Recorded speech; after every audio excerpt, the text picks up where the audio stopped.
So many people go at that bit. And there's something really exciting about that. I feel like we're standing on the shoulders of an aesthetic giant. Absolute cinema.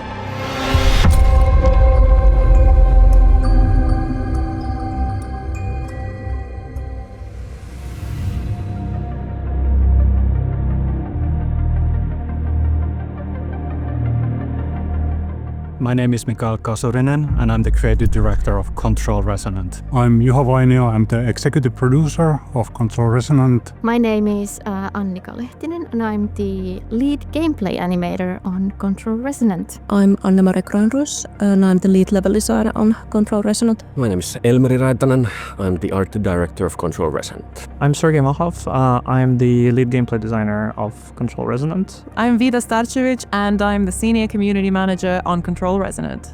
So the obvious big thing is that now we are outside of the oldest house. In the first game, you really only met people from the FBC. Just a world that's been warped by these supernatural phenomena, so it's kind of a messed up environment that is sometimes hard to process and understand.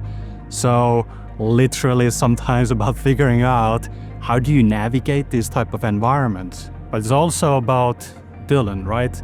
He is new to this world. He doesn't quite know himself either. So sometimes he's not quite sure how to deal with certain things that he faces. We got to apply a lot of the lessons that we learned from the first game to the sequel. First, we had to figure out what it meant to make a Control game, what made Control special, and what we could improve about it. It's been a long ride, but I think the results will speak for themselves. I feel like we're standing on the shoulders of an aesthetic giant, so to speak, and for many years now, the developers and the players and Dylan Faden alike, we have been staring at these oppressive, brutalist walls quite closely, so I think it's time to get a breath of fresh air. The first game is inside the oldest house, in isolation. And it's about Jessie, who's come from the outside world into that space, right? She's new to that reality. She hasn't seen any of this stuff before. So she learns a lot about these supernatural forces and the nature of the FBC and all of that, but she's kind of trapped inside. Dylan, he's always been inside the oldest house, or for 20 years, his whole adult life. That's normal to him. So it feels poetic and right. But now his journey is from within that place that we saw in the first game to the other direction. It's a reverse journey compared to Jessie, going from that isolation, captivity, that strange place that is normal to him, to the outside world. And that outside world is weird and strange to him, yet familiar to us. And there's something really exciting about that. Things that I'm most excited about for players to actually experience is all the cool new ways you can finish off all the enemies, because we've put a lot of emphasis on that.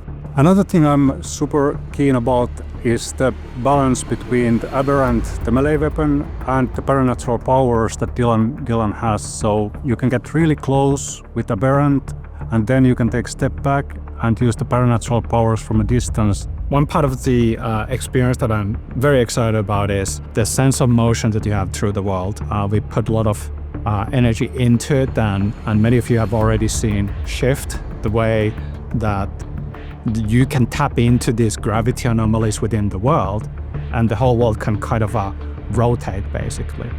And we're really tapping into that, finding these mind-bending journeys through the world where it's being naturally shaped around you as you navigate through it. I am excited to see players experience Dylan's story, because there have been so many players that have found themselves in Jessie's story and that have loved Jessie's story. And Dylan was kind of an enigma in the first game, so now we are going deeper and we're going to figure out who this guy is, where he's been, how he's gotten to the point where he is now. With Control 1, we wanted to establish a new world, basically. It's a new IP, a new experience, and so on. And we have this perspective of a character who is also new to this world. Jessie didn't know what the oldest house was about.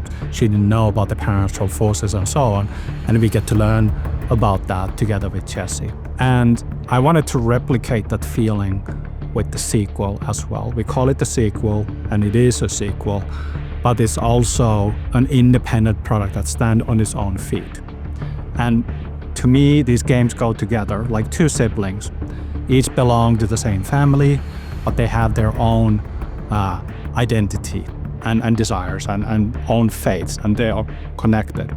Control is a game that at the point of shooting this, it's like 7 years old, and I feel like the way that the culture, the internet moves these days, you don't really get that kind of staying power with a lot of games. Like there's only a select number of games that you can think of that people are still talking about the way that they talked about it, with the same sort of zeal and love that they talked about it when it launched as they are 7 years after it launched. So that's been incredible to witness, and it's been so humbling to witness, and I don't know what to do with myself when I see people, 7 years in talking about how much they love Control, how much the game meant to them. What I think resonates with Control audience and makes it one of the biggest IPs we have is the fact that we are doing things gameplay first in the Control franchise.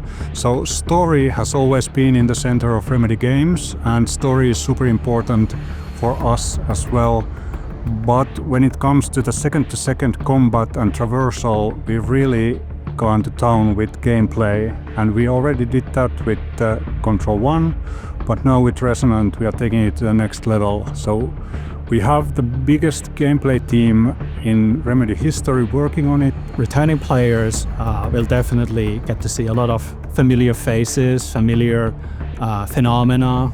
The hiss and mold are there, but of course we're introducing a lot of new things as well. It's a fun layering of familiar things, but definitely facing new challenges.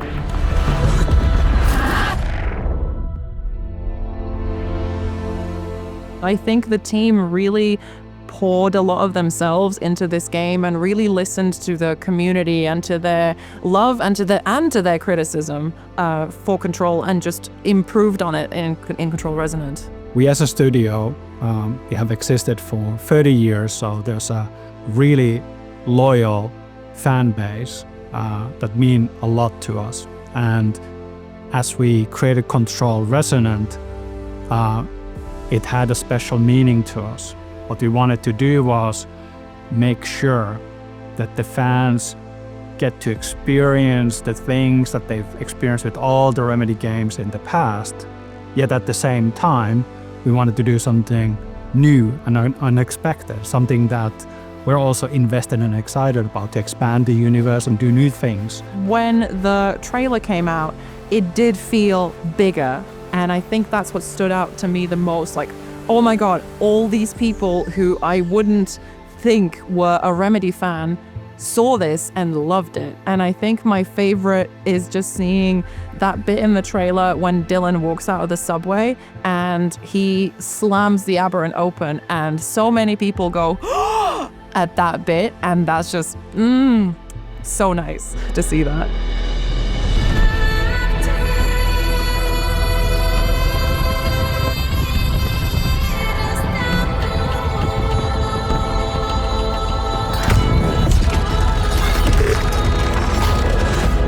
Absolute cinema.